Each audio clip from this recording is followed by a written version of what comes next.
السلام علیکم ورحمۃ اللہ وبرکاتہ۔ پیارے بچوں، کیا آپ جانتے ہیں کہ جب ہم کسی بھی نئے اسلامی مہینے جیسے محرم، صفر یا ربیع الاول وغیرہ کا چاند دیکھیں تو ہمیں یہ دعا مانگنا چاہیے: اللہم اہلہ علینا بالیمن والایمان والسلامۃ والاسلام والتوفیق لما تحب وترضى ربی وربک اللہ۔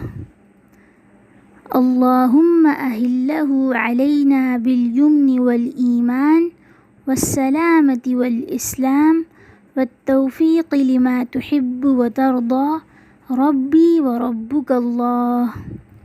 اے اللہ، اس چاند کو برکت، ایمان، سلامتی اور اسلام اور ان اعمال کے ساتھ جن سے تو راضی ہے ہم پر طلوع فرما۔ اے چاند، میرا اور تیرا رب اللہ ہے۔ تو پیارے بچوں، انشاءاللہ کچھ دن بعد جب آپ رمضان کا چاند دیکھیں گے تو یہ دعا ضرور مانگیے گا۔